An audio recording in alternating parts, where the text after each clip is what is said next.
Well, hello, sassy kittens. I'm Erica Lukes. This is Expanding Frontiers, and I'm happy to be here with all of my friends from all over the world. You know, I love hanging out with you. And I want to go through chat and say hey to Jack and to Amy and to Simon and Ken and Jim and Peter and Phil, troublemaker. And all of you guys, thank you so much for being here and listening. And I know I want to thank all of you who are listening and are not in chat.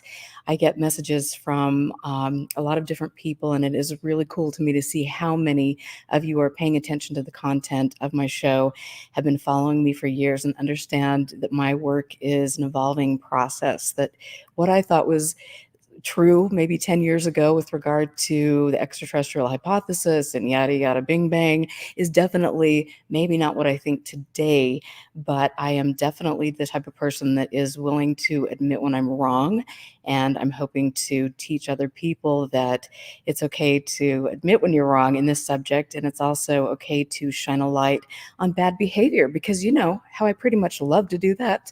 That's my new favorite thing. So anyway, on that note, we are going to add Steve Berg to the show.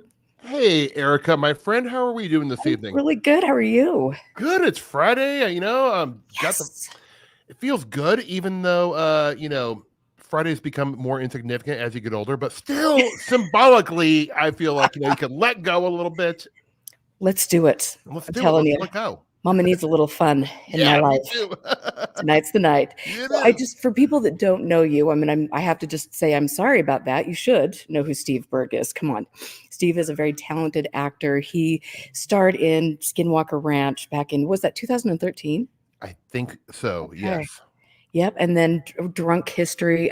Bob's Burgers. Like, you've just done so many cool things. I was rewatching Drunk History last night, and just relive that for me. Tell me what was going on. Yeah, obviously you were getting drunk. I was getting drunk. I think not everyone, but a lot of people did kind of think that oh, there's no way they're really drinking, but I will tell you, there was an EMT on set breathalyzing you, and until you had a certain amount of booze, and they would be like, all right, he has about, I don't know, a quarter of a bottle of whiskey in him. All right, we can start shooting now. And then, you couldn't fake it.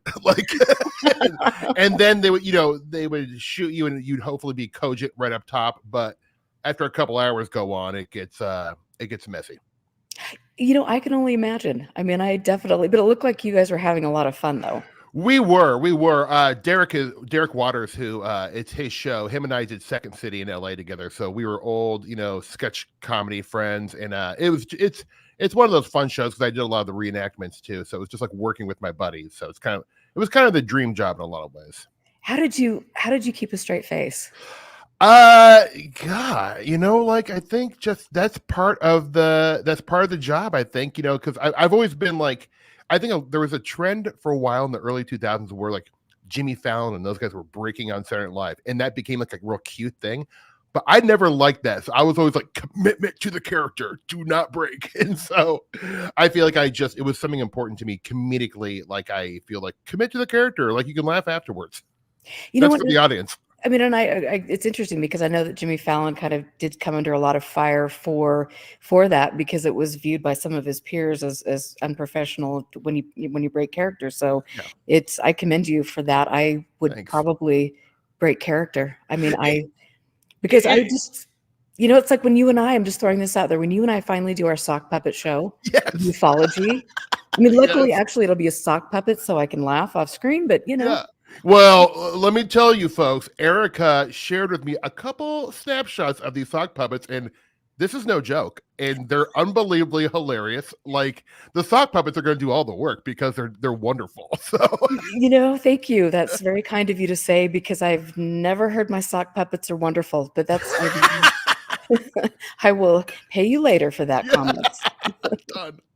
I got to just say hey to William, who's in chat, and Vanessa, and I also want to. It's nice to see Vanessa. I love you. It's a long time I haven't seen you in here for a while, but hope you're doing okay. But I love, you do High Strangeness. You've got your podcast. You've been delving into UFOs. Yeah. And I was on your show last week, and it was really fun because I love the way that you approach this. you've gone through the same learning curve. Yeah. You approach this from the same way that I think most of us do that are listening to the show, and that's of you take things with a grain of salt and Yeah. less stuff, mistakes you've made off, and then you can step back and also look at some of the more significant and important aspects of what's going on in this crazy world of special people.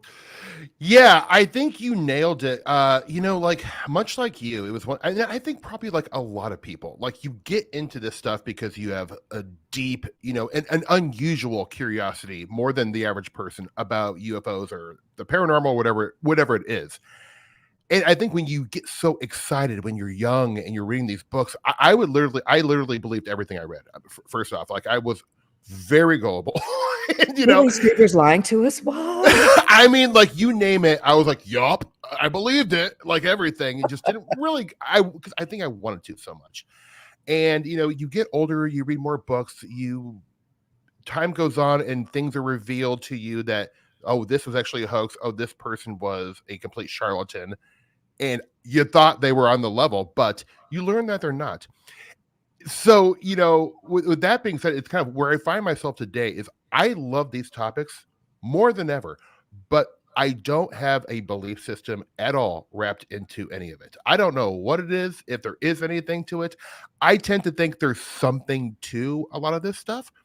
But to me at this point, the mystery of it all and the stories are very exciting.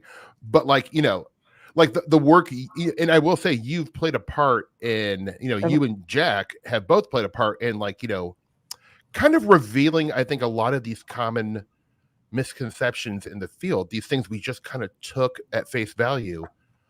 But when you do some digging like y'all have been doing, I believe it's a great service because I'd rather not be led down a false path. I would rather, be shown the truth. What a novel idea, as Especially much as right there can be. now. I mean, there's so much misinformation, disinformation going on. It's like, why take a subject that should be so much fun and like so empowering, and then, have all this nonsense, like seriously, thrown in with all of it. And that's the thing I think that's over, time as I've delved into this, something that I really loved and I really believed in helping other people. And Yeah. we were in this together, and this should have been a cool thing. And as I looked at what was going on in MUFON and different things, it was like, or To the Stars Academy and some of these, organizations, it was like, holy cow, there's a really, really a seedy underbelly in this. And that's why, and I've had personal experiences, and that's why I talk about them and try to teach other people about that and hope they don't make the same mistakes, Yep. namely hashtag UFO Twitter. I'm just saying. But, I mean, it should be fun. It should be cool. But Yeah, and it is, like I think, like when I've talked to you, it's like you and I still have fun with talking about UFOs. I bet if we got together, we could talk about UFOs for 10 hours and we'd have a ball. But I think when you're wrapping what scares me, Erica, is when I see fanaticism injected into ufology or the paranormal, really, you name it.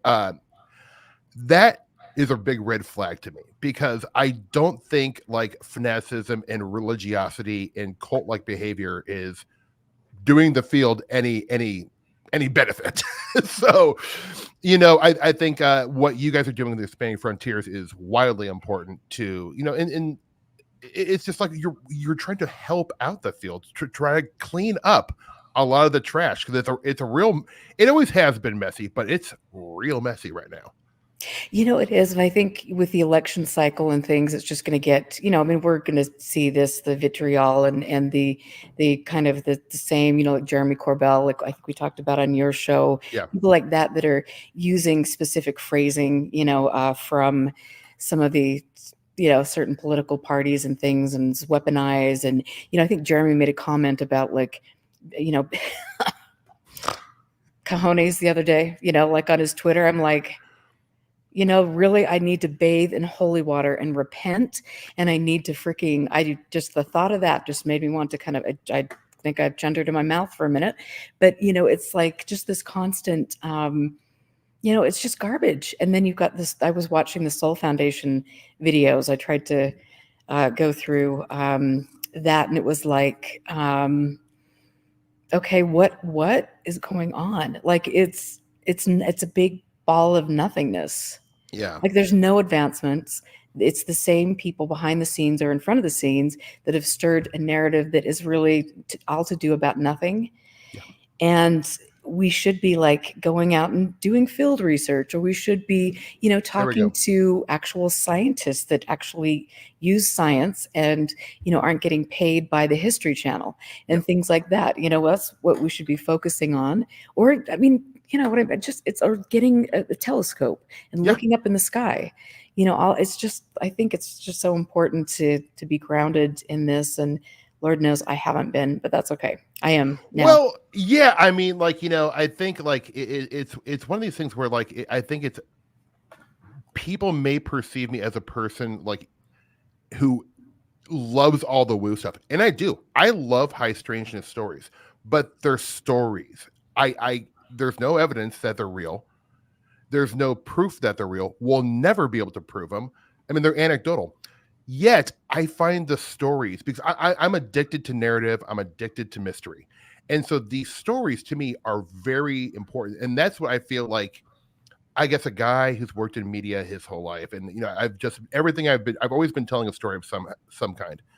So where I feel like the stories and talking to witnesses is a place where we can carry the ball down the field, and like just collecting these accounts and, preserving them, even if it's just folklore and mythology. Like, it's still important, because whether people like it or not, the UFO narrative of the last 100 years has deeply affected society. Yeah, absolutely it has. I mean, it really, I think it's, every other news story, you've got, the news is just insane as of late, especially today, but, and then you've got a few UFOs thrown in there and all of this. So it really does affect people. And I think now more than ever in the mainstream, people are talking about it, or at least they're acknowledging it. Like, hey, I, saw this on CNN or Fox News or whatever. And so they give it pause for thought, but then at the end of the day, they go back to the real world and their job and their families and different things. And so it's, it is definitely, it's interesting, but I love it. And I love, like, I've got to just show you these, because I was telling you before we started the show that I know that I'm a geek, and I can't help myself because I've always just been a geek. But first of all, I want to talk about this. Yes. Oh, it freaks me out still, Erica. Dude. It's horrible. Do you remember that episode? That was from the TV show? Yeah. That was Lou Ferrigno? Was that Lou? No. So in the episode, it's like a two-parter, which was rare. I was obsessed with the Incredible Hulk. But David Banner meets it was David Banner. Bruce Banner, I think, is the comic book name, but Bill Bixby's character, whatever. He meets this older man who he's like, I think he's sick, and he wants to, get a hold of that Hulk technology so he can live longer and be a spry young man again. So Elon Musk. I mean, literally. He hops in a machine and turns into a Hulk, but he turns into this kind of like old man, like wiry, like real evil, cackling Hulk, and it like messed me up as a kid. Okay, let's do that again. It's horrifying. It's terrifying. Oh my gosh, I'm sorry. Well, I saw that on your Twitter feed, and I'm like, oh snap! No, It is so freaking hysterical. It was a great show. Yeah, well, I won't be watching it, but thank you though. Yeah, exactly. And so, like, in my collection, I've got all these periodicals and yada yada yada. I was pulling out some magazines, and I found this. Oh, that's beautiful. And so, like, look at what are your first thoughts about this? My first thoughts are that guy on the bottom passed out from drinking too much cheap bourbon. The guy on top is laughing because that guy can't hold his liquor.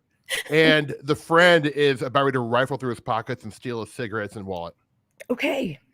All in 1958. I mean, that's that I look at that and I just think flying saucers. I don't know really what to think about that one. And then this, I did not do a screenshot of this, but I don't know if you could see that. Ooh, that guy looks stressed out.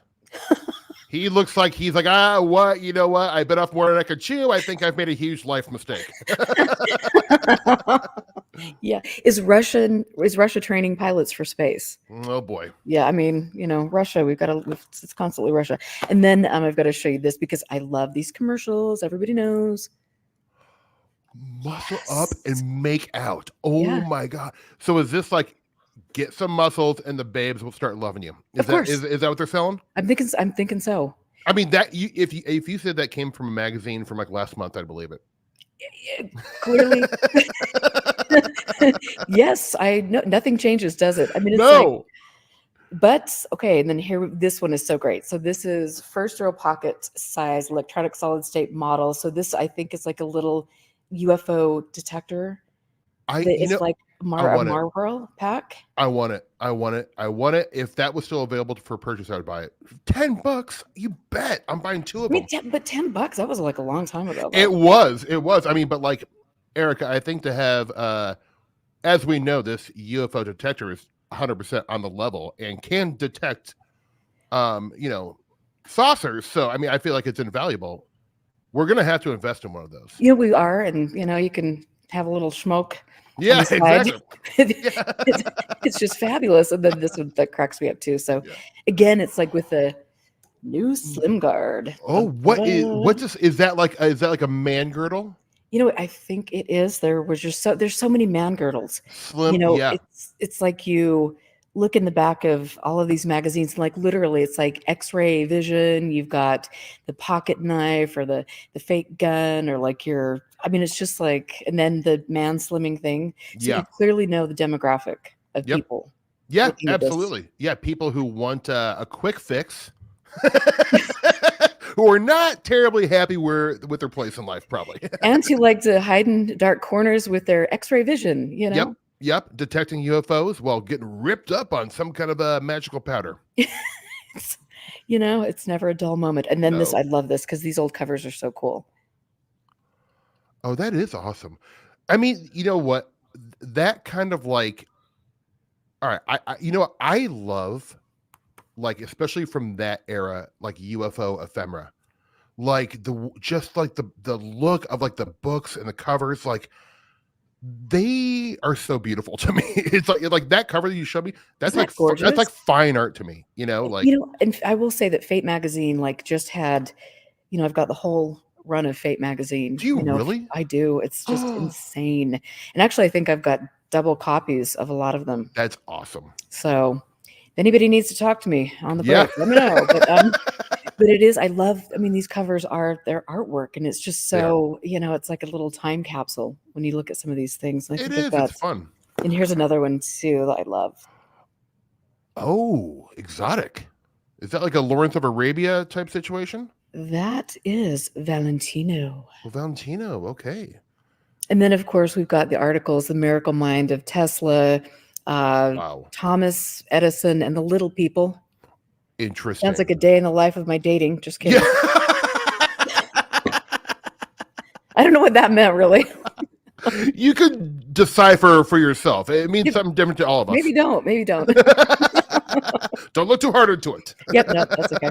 But it's just, these are so freaking cool, and I love, as much as sometimes I like seriously just like, I mean, I think I mentioned this on your show. It's like I just look at some of my stand here and look at all of this stuff and just like, why, God, why? I mean, from my view, just looking at it looks badass. I bet your office is great. You're gonna have to do for your viewers. You're gonna have to do like a tour of your office sometime because I bet it's really, really cool. I mean, just the view right there. You got some nice lighting. You got like a UFO diagram of different craft shapes. I see vintage books in the background. Is that the Flying Saucer and the Three Men? The Albert K. Bender book behind you. I mean, that's awesome. Yeah. I mean, they're all, and some of these have the autographs. They're inscribed, and it's just, it's so freaking amazing. It's cool. And I mean, it is, because like you said, it's like a time capsule, and it just like, with each generation, it's just been really, it's fun to watch. It's fun to read. It's fun to go back in the archive and just peel up, or look through Dreffel's Files or Rich Vitello. You know, I've had so many Yes. people donate over the years, and to look at the paper copies, it's just like, oh my gosh, it's so freaking rad. It is. I mean, you're sitting on just solid gold over there, especially with Anne Dreffel's Files. I mean, she was amazing. I remember reading, God, now I'm so bad with titles. Was it called Firestorm? Hmm. Yes, that book is so good. Like I feel like it's a necessary book for people who want to know like some really good insightful history into ufology. You know, and I will say, you know, I've seen some people, you know, say things over the years about everybody involved in ufology, but I will tell you from somebody who has taken a deep dive into a lot of researchers, there was really nobody that is comparable. Hmm. Like, I mean, she even if she made, you know, a determination early on, the Heflin photos, yada yada yada, she did her research Yeah. continually, and she was willing to change her mind. Yeah. And she even said, like, on her death, you know, well, before she passed away, Alice Dreffel, her daughter, was talking to her, and she said, "Mom, what do you think now about UFOs?" And she said, "Show me the crash, show me the dead bodies and the debris, and then, you know, we Yeah. might have something." Yeah. So she thinks she figured things out, and it was it's a fun process to watch, to read about her going through that. And with the Jim McDonald stuff, like I Yeah. got, I mean, I can't even tell you how many thousands of pages of files I have, including like his original, you know, like diaries, his, I mean, just all of the cases he worked on, the photographs of his home, photographs of, you know, I mean, his bicycles, I mean, just like the Wow. place where he you know, committed suicide and things. And so it's really it's so cool. And It then is all, cool. yeah, and the letters, like Barry Goldwater, Senator Barry Goldwater was a real pain in the keister, you know, to Yeah. McDonald and things. And so it was, you know, that some of those letters are there as well. And I it's didn't know that there was a Goldwater and McDonald were in communication. I had no idea. Goldwater really didn't like McDonald, from what I could glean, and I think it's because, you know, James McDonald was so focused on what was going on in the environment, Right. and really thought that there were problems with the ozone layer. And there was one newspaper article that Barry Goldwater wrote just making fun of McDonald. Oh God. So Well, I mean, he was a nut. I mean, like he was like yeah. one of those libertarian dudes. I mean, that's just my personal opinion. But like, I wasn't there some like lore about him trying to get involved in UFOs, and then I mean, this is it very well could be made up, and I think I read it a long time ago that he went to like Vandenberg Air Force Base. It was like trying to get in a special room where they had all the secrets. I mean, this is probably a made up story, but Well, I swear there was something with Goldwater trying like hard to get to the bottom of UFOs for a hot minute. I mean, he was, you know, involved with NICAP, but I'm trying to think if anybody in chat knows. Jack, you'd probably know. Did you, I mean, if he and thanks to Jack Brewer's in the house. I've just got to Hey, say, hey, Jack, Jack, and thank you for your work, my friend. I love your book, buddy. I love your book. He's amazing. And Yeah. just to go off subject here, if you want to go to Expanding Frontiers Research, check it out because we've got new stuff coming up. So anyway, a little plug there. But let me just say, dun, dun, dun, has anybody said Wright Patterson, the It was Blue Brett Room? Patterson. Okay. So So they recognize that story too, because I sometimes I'm like, did I make this up in my head? I can't tell. I've read so many UFO books at this point that they all kind of are starting to blend together. I'm like, is that even something I read? I can't. well, you know, I mean, I think because they're all saying the same thing. That's I mean, it's like, yeah. I mean, there you oh, go. hey, Jimmy said that, and you know, Hmm. Colonel so and so, and let's, you know, I mean, Yeah. it's interesting to see. Yeah. But yeah, I think towards the end of Goldwater's life, he definitely was, you know, I'm not interested in this topic, and I don't find anything of merit. And Yeah. thanks, Yeah. but peace out. Yeah. Well, good job, Barry. Right on. Yeah. Yeah. Yeah, it's a very special thing. So I've got to. So you know, you're in Nebraska now. I am And Omaha. Yep. you went to college there. No, I was born here, like, my parents still live here, and I went to off to basically at 18, I left and went to college and never came back. And then during the pandemic, my parents are, they're a bit older, they're in their 80s, and they just needed some family around them. Okay. So I ended up getting a place here with my wife, and then I just kind of go back to LA when I'm needed. So it's kind of great. Like, I'm enjoying it. It's so nice. I bet it's really pretty back there, and it's fun It to be with is. your It's a great, parents and yeah, it's a great city. I the vibe and like size and like level of culture, I would say it's kind of similar to Salt Lake. that's good. Yeah, Well, I mean, I like Salt Lake. do you? Yeah. What are your thoughts on Salt Lake? I think it's really a beautiful place to live. I think, Beautiful. yeah, it is a very beautiful place to live. But it's our pollution and the powers that be are pretty special. Yeah. We're Well, always making news, with something or another that isn't necessarily the best thing, but that's okay. I know how that goes. I know how that goes. There are some real winners running the state of Nebraska. It's a nightmare.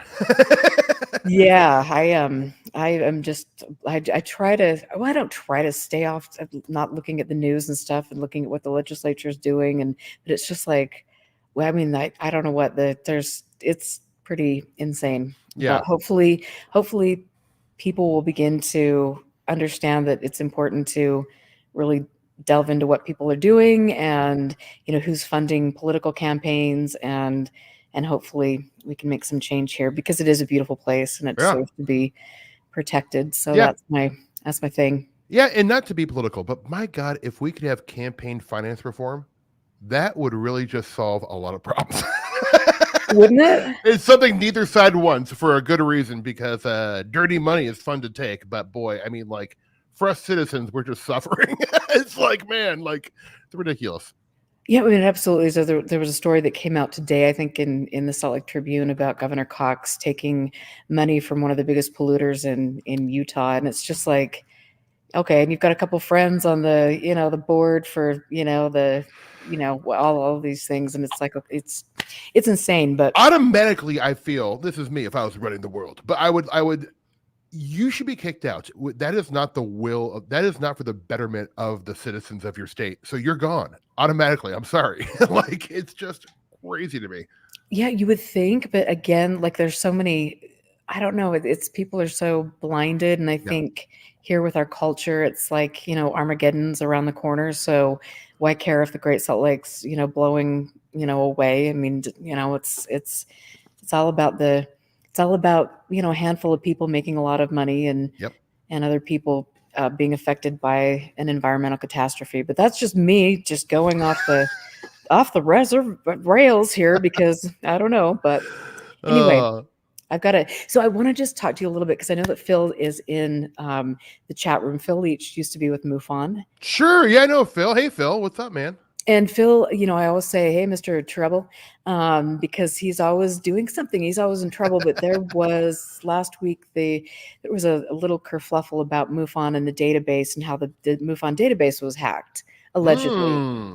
and things. And so people from MUFON, Dave McDonald issued a statement and different people issued statements and things. And so, again, it's just very interesting.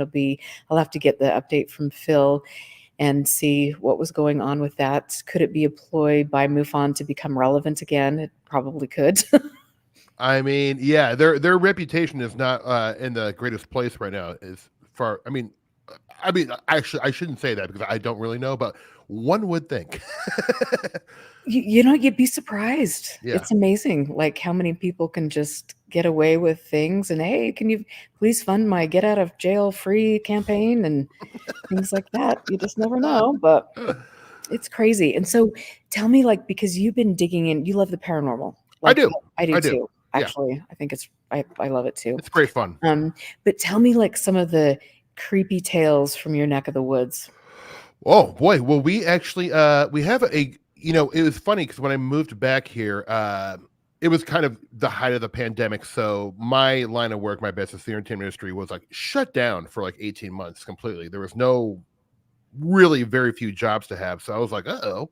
But I had enough saved up to where I could take a little time and I just decided like I'm going to dig deep into high strangeness history of Nebraska. And so I started talking to local historians from small towns and different counties all over the state, kind of mostly focusing on eastern Nebraska where I live, so it would be easy to drive to. But what I discovered is there are so many great weird stories that you will never find online. I was kind of under the impression that like, well, anything that's happened is probably on Google. I was so that I mean that's a very like amateur way to think. And I just didn't know that. And then but so, I mean we have flying wing humanoid cases going back to the 1920s. We have Ooh. lots of weird UFO stuff. We have people wouldn't think about in Nebraska, but we have Bigfoot sightings. Kind of everything under the whole paranormal sun we have had reports of. So, like, are there hot spots? Well, I will give credit to one of your former guests, Ray Boucher, who he has. I talked to him when I kind of first moved back to Nebraska, so I was like, well, he's the guy who knows definitely historically the most and he's got the goods, he's got the dirt. So Ray really was impressing upon going, and he talked about it on your episode of the show. It was such a good episode, by the way. Like, Thank you. I absolutely loved it. I've watched it a couple times. But Ray talks about this place called Odo County, and Odo County is it's not a very populated county, but there was this area called Minersville, which is now a ghost town, right along the Missouri River. But going back to like the late 1890s, there are reports of like 7-foot tall wild men. They didn't have the term Bigfoot back then, but the newspaper would call it wild men.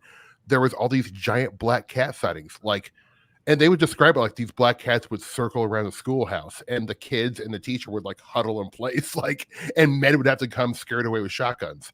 Wow. And it got to like a favorite picture where the mayor actually hired men to go out with like torches and shotguns at night to go kill these giant panthers that were supposedly like obviously I think in this era there were newspaper hoaxes. I don't think we can deny that.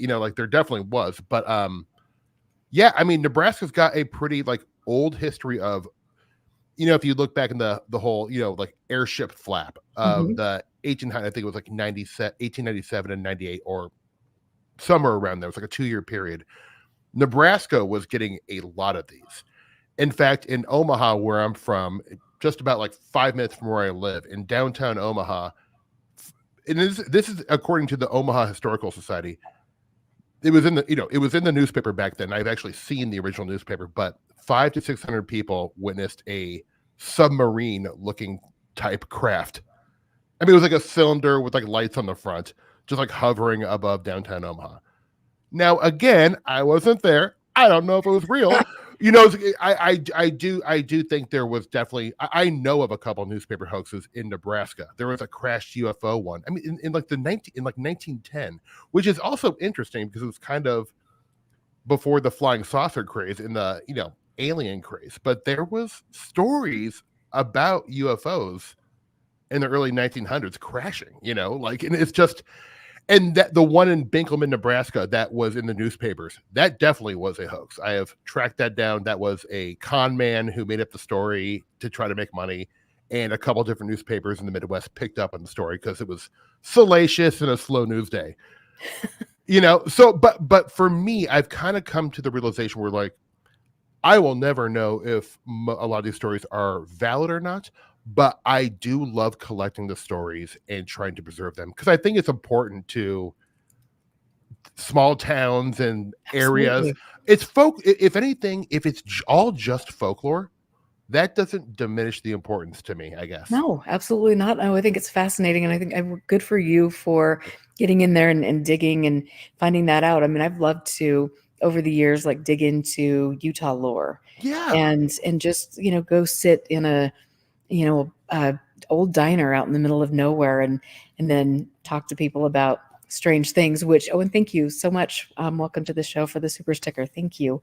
But it's like, I love, at first when you broached the topic, hey, how about those UFOs? Yeah. People are like, okay, yeah. I'm proud of myself. I've done that all over the world and scared a lot of people. So, so have I now. In fact, I need to do this because I keep talking about this, but when I went over to Norway, like I do not know what possessed me, but I had my camera And so I was in the Amsterdam airport. And so I would just go up to random people and ask them what they thought of UFOs and film them. Really? I did. Oh, I've got some good stuff. I bet you got some great stuff. That's Yep. the way to do it, though. It's like when you're going out and shooting stuff and trying to, like, document things, you just have to, like, dig deep and say, like, look, it's going to be a little embarrassing, but get over it because this is worth it. You're out here doing this stuff. I love that you do that kind of stuff because I'm this is funny. I'm actually not this weekend, but the following weekend, I'm going to a small village in Nebraska. It's actually not even a town. It's like 89 people. Village. And they had this Bigfoot encounter in 2014, and I've talked to the sheriff of the county. I've talked to the game warden, and they're like, it's interesting. They were like, like, look, I'm not saying it was Bigfoot, but something weird happened. But anyway, it kind of like turned this little community upside down, where people were like scared. Other people were reporting to see this thing. So there's the only business in this little town is a steakhouse. And so I talked to the owner of the steakhouse. He's like, look, if you come in on Saturday, 85% of this little village will be in there. And I'll walk you around and introduce you to people, and they will have stories for you. So I'm going to go in there with my little GoPro camera and try to see who will talk to me. And what am I doing with this stuff? I don't know. It's almost just for my own entertainment. Like, I don't think that many people care, to be honest, but I do. I mean, but it's really, like, honestly, it is so much fun. Like, Mhm. I some of the encounters I've had and the stories that I've heard, or just the, I mean, laughs that I've had, and things, just by talking to people about it, different, and it's fun to go to different countries and then Oh, yeah. talk to people about things. I just, whatever, whether I am somebody who tends to be more grounded now and Mhm. doesn't believe pretty much 99.9% of what I am told. Right. Like you said, there's still an importance to collecting, what is going on, like oral histories, what people are seeing in specific areas, or, what kind of thought is being spread throughout a community. And Right. I mean, it's really, I think it's cool. Well, you're so right, because I actually I do think a lot of what I have learned is that I've really dug deep into a lot of these towns where they seem to have a preponderance of like odd things happening, historically. I've dug deep into like who were what kind of Europeans came and settled this area. What was their belief system? What was their religion? What kind of food did they eat? What did they do for leisure? And it's interesting, some of these like little like things you can find out about people's culture who came and settled in these areas is really interesting. And I'm not saying it like explains what's the paranormal aspect of what's happening, but I do think people's belief systems and the culture they bring to a new place affects how they react to maybe things unknown. Is Right. that if that makes any sense? Absolutely it does. Okay. Absolutely. Yeah, absolutely. And so who settled like in your area? Like, I know in Utah we have, a lot of people from Denmark and Mhm. Norway, and like, some of my people, my Mormon stock, Mhm. Mhm. That I mean, yes. So we have quite a few. I'm of Scandinavian descent myself, and so we do have a lot of Scandinavians, Germans, a lot of Italians, and a lot of Irish. I mean, we're kind of all over the map. Nebraska or Omaha specifically had like Union Pacific. It was like a Union Pacific Oh, hub. okay. So we had, I think, people just coming from all over the place because there was a lot of work, and there was a lot of work in the farms, and they, with the land acts, they were giving away a lot of land so people from California or the East Coast would come here to settle. So it really is a pretty good mix. I wouldn't be able to tell you like a predominant uh, country where people came from, but I would say like at least in Omaha, it's heavily Irish. I would say Oh, wow, that must be big fun. Catholic town. It is fun. Yeah. I always wanted to pretend I was from Ireland, just because. Yeah, it's a fun accent. I know, there's something about Ireland that I just have always loved, and I love the people there, and it's just, have you ever been over there? No, that's like really high on my list though. Have you? Yes, yeah. Oh man. Yeah, it was really fun, and I'm sorry for my listeners who have heard the story a million times, but I went over. I had to do some business over in England. And I got a couple of my girlfriends, three of my girlfriends together, and I said, okay, this is when I was totally into the paranormal and Yeah. spooks and, yada yada. And so we went over and stayed in some haunted places, and then in Fun. England, and then we went over to Ireland, and I said, okay, we're going to this haunted castle and this haunted castle, yada yada yada. And so, I mean, granted, we went to Kennedy Castle, and this was really, like, you can see it on some of the old Europe's Most Haunted, whatever the TV shows, but they have this, when you check in, everybody behind the counter, what room do you want to stay in? And I'm like, I want the room where the bride threw herself off the roof. I mean, give me that room. Yeah, And yeah. so it was just, they're like, no, no. Are you sure? Because the people that stayed there left.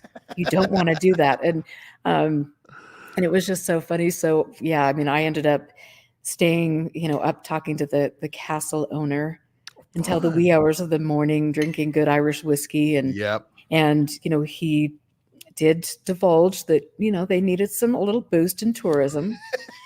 Yes. Yes. You know, so, Of course, make up a haunting.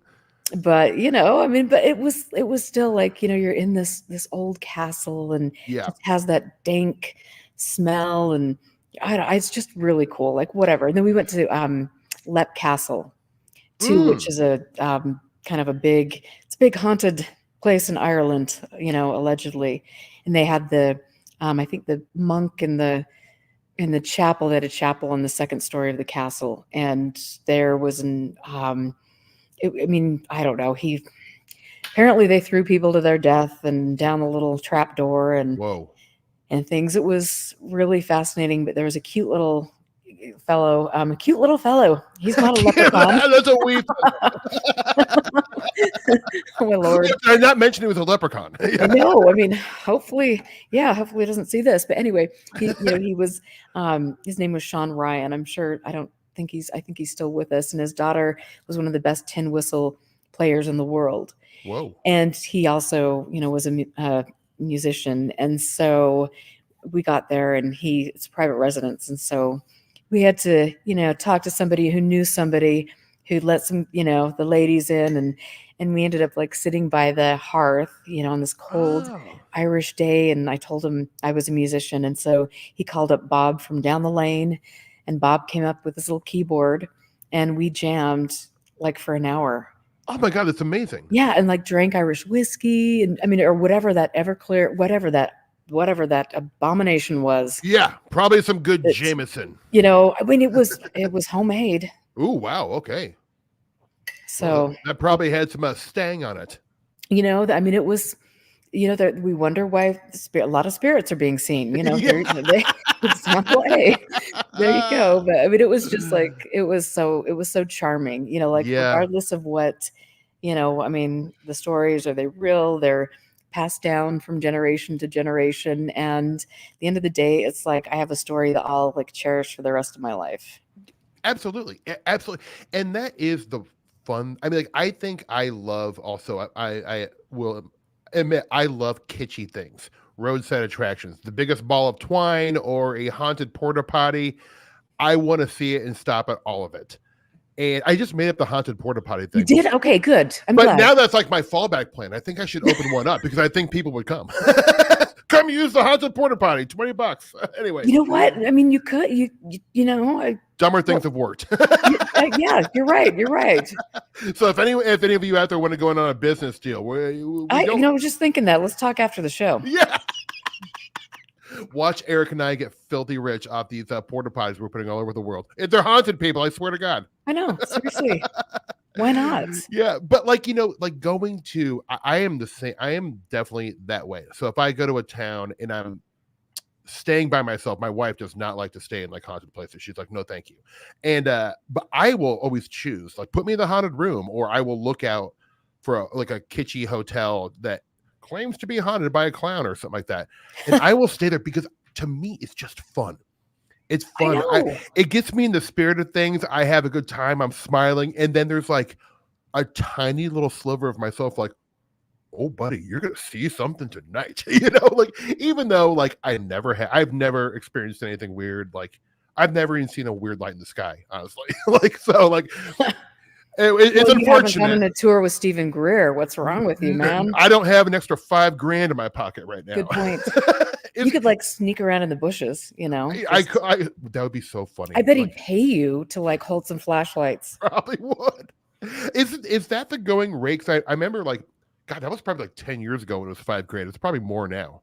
Really? Yeah. Well, I remember one time somebody posted.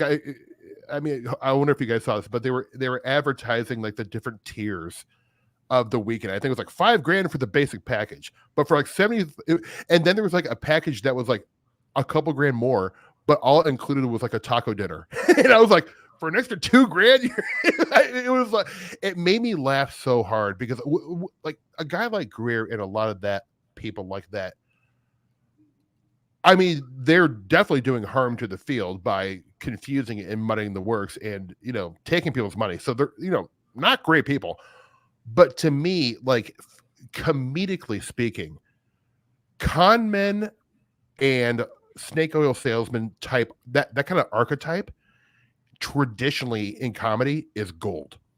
Because here are, like they really are. Like I'm trying to think of good examples, but like these P.T. Barnum type promoters of really wild, salacious things that you cannot prove are funny characters because there's like a desperation and there's like a tragicness about them. So when I see Greer, I'm like, God, he is a great character for a comedy. Like I'm telling you, we have work to do. I know, sister. I know it. I know what we do. I mean, I just think this is the whole field. I mean, is just wide open to some great comedy here. It is, and I'm actually, I will admit on your show, and I don't think I've ever said this, but like I like when I first moved to LA, I went to, I was really excited because there was UFO conferences. I mean, every weekend in LA, I bet. And MUFON was having their international symposium, I think it was called, and it was like the big dogs in the UFO world were there. So, and kind of in that era, I was definitely very into UFOs, but I was kind of all about believing what I wanted to believe. Whatever like was the most wild claim, I was like, yeah. And I saw Greer speak. And it was right when he was releasing that disclosure book with like, it was like this thick with all the testimonials from like pilots and whatnots. I remember seeing him speak and it was like a call to arms. But I was in the audience going, oh my God. I mean, like I got out of my seat and ran to buy the book. Yeah, like, well, I mean, some of these people are great at, I mean, going up there and you got to hand it to him. Well, I don't know why you have to hand it to him, but he's, you have to, I think the best part about him are his biceps, which clearly he'll point out at every, turn, like, which is just like the best part of Jeremy Corbell's is Keister because of all shows in his movies, it's like, oh, UFOs, hang on, look at my ass right here. It is one of those things where I feel like there is this machismo, like real aggressive macho-ness. And you know what? And someone could probably tell me, look, buddy, it's always been there. But I do feel with this like kind of like modern or, disclosure 3.0 or whatever version we're on right now, it is really aggressive. Like, I feel like, a lot of these guys would like punch me in the face if if I didn't agree with them. And I'm like, man, like, at the end of the day, we're talking about UFOs, dude. Like, chill out.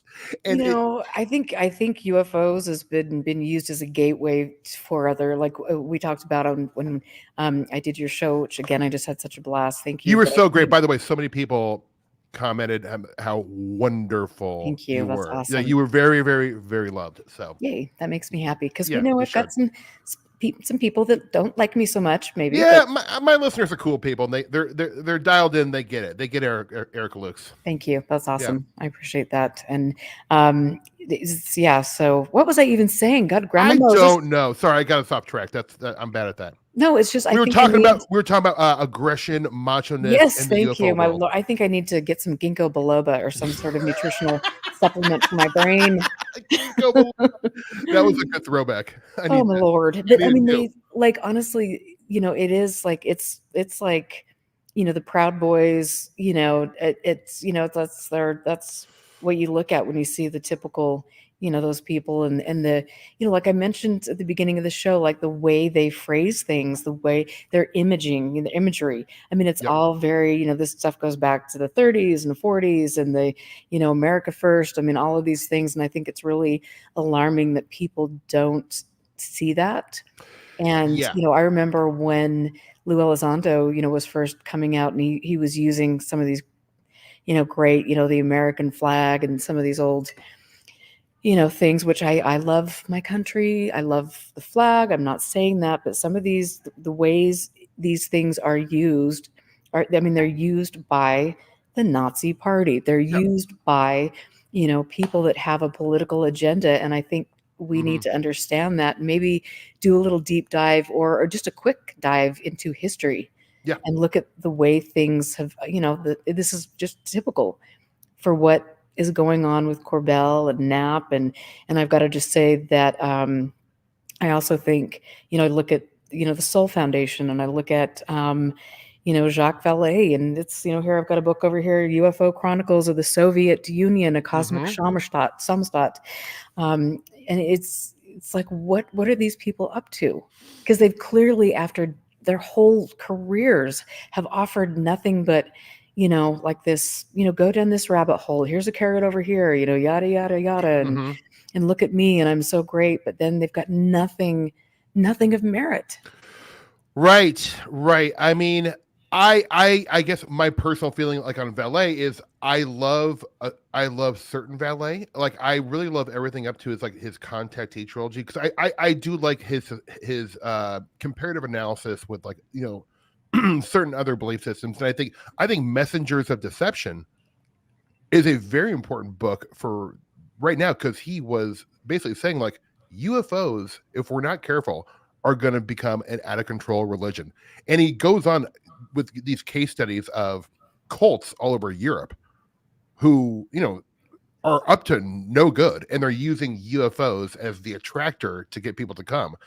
And I think a lot of people who are like in the disclosure mode should read that book. Now, current Valet, I like him today, like it's confusing to me, like some of his associations. But I mean, he's always been associated with Hal Puthoff and Kit Green and those guys, and it's tough to reconcile what the deal is with that for me. But like, I do really think he's one of the few people who I think is contributed in a thought experiment way. I mean, call me crazy, and I know like a lot of people may not like John Keel, but I love John Keel books. I've read every single one of them, and I reread them because I love the stories in them.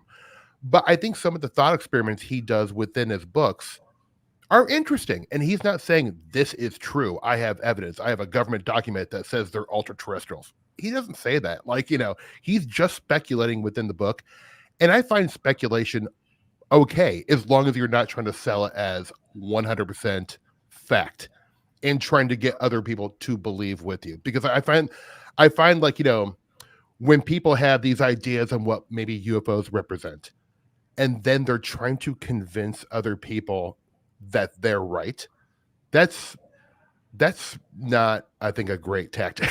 I just think that's then you're becoming like a religious leader. And I find groups and organizations, when a lot of people get together and try to have this group think, like group mind, like, oh, facts be damned, logical thinking be damned, then eventually they start wearing white robes, and they start, like I find group think in like organizations, especially within UFOs, scary. And I think Yes.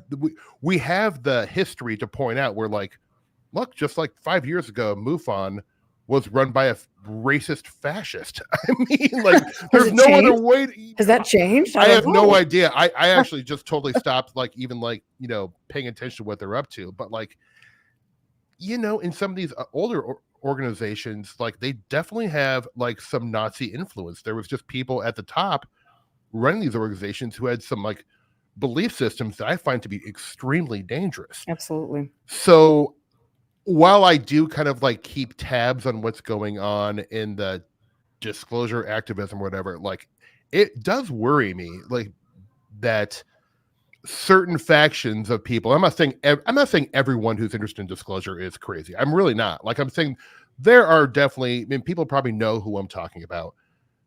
There are certain people who feels like they're trying to crew up a group of people To and I'm not. overthrow the government. I mean, you know what? Like, as we were shown a few years, a handful of years ago on January 6th, that if you would have told us that 10 years ago, I would have said, like, there's no way that could happen. No Right. one's ever going to do that. And nowadays, I'm just kind of like, anything's possible, man. and I find it scary. I just do. I don't like it. It just, and you mentioned the Proud Boys earlier. I actually have I don't have any connection to them, but Gavin McInnes, the guy who started the Proud Boys in the early 2000s, when I first started doing a lot of like sketch comedy and live comedy, he was like a rich kid wannabe. And he would like come to these comedy clubs and come up to us like young, kind of unsigned performers and say, like, "Hey man, do you guys want to shoot some videos for my production company?" And truly, and like, I met Gavin McInnes like in 2004. Like, I think my friend Jake and I were performing like improv somewhere, and he like approached us, and we were poor. We were living, we had no money, and so at the time it sounded enticing. But then people were like, "Be careful of this guy. He's really sketchy." And then like 8 years later, he forms the Proud Boys, and I was like, "Whoa, that's the same dude Wow. who was like haunting around comedy clubs, like trying to like gather comedians to like be his friend and like make videos for him." It was like, ugh.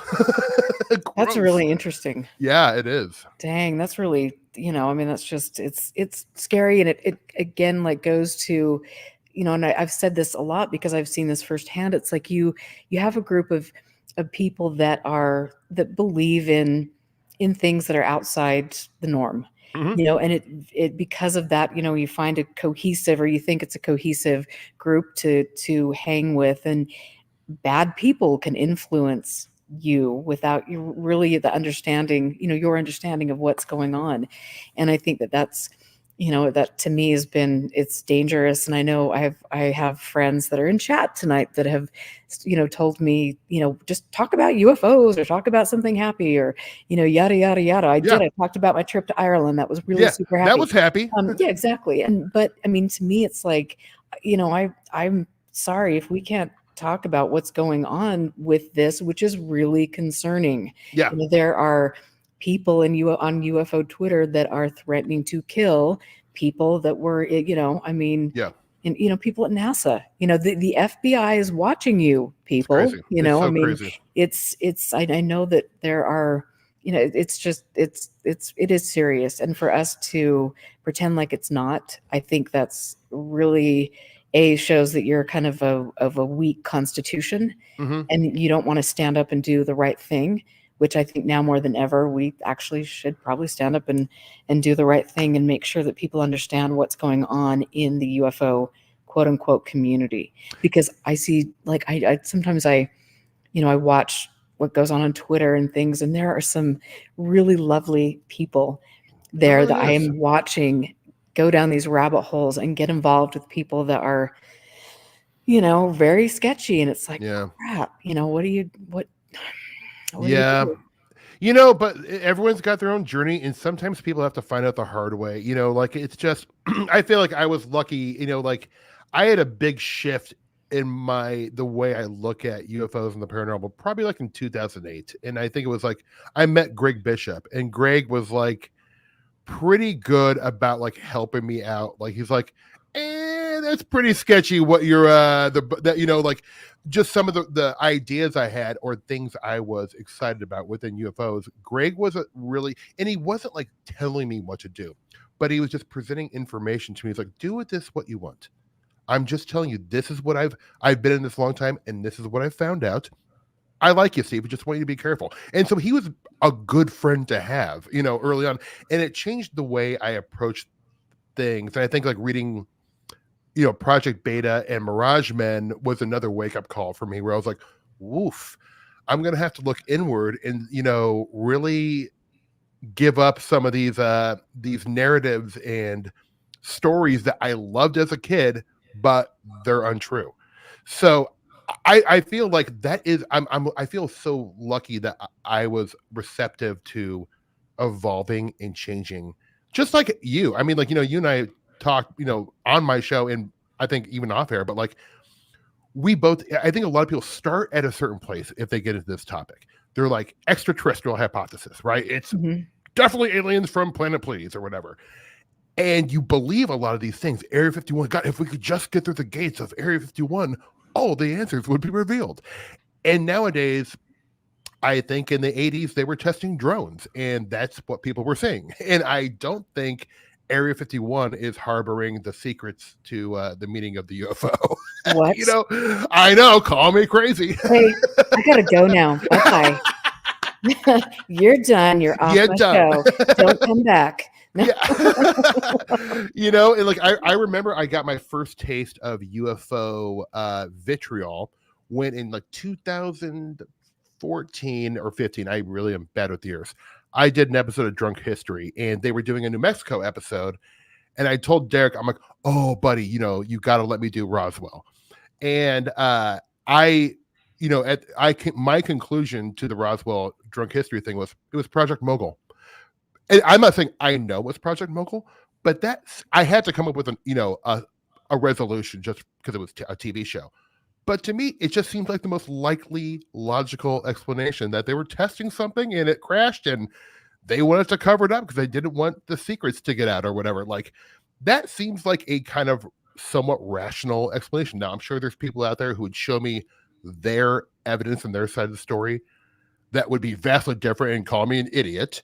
But like Nick Redfern, the book he wrote, I'm like, that's more plausible to me than a crashed flying saucer from outer space.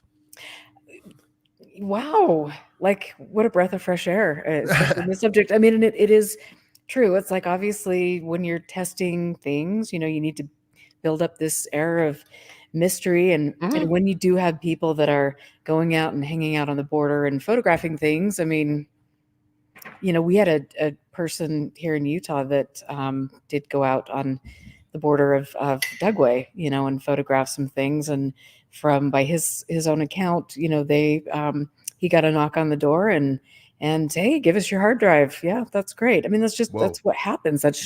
These are places that people, obviously they're testing things, and there's a reason why. That's hopefully, I mean, it is national security. It is national security. Whatever your level of patriotism is, it's like, I mean, you want to be safe, like there are other countries that would wish us harm. So I think it's completely valid to keep aerospace technology, militaristic secrets. Like, that's every country does it, so it's just the game. I wish there was no wars or no need for armies and militaries. That is my wish. I am philosophically completely against war of any kind. I mean, but just because I believe that's not how the world works. Unfortunately, yeah, we can see that and unfolding before our eyes. But yeah, I mean, it is definitely interesting. And then you look at the Nimitz, all that nonsense that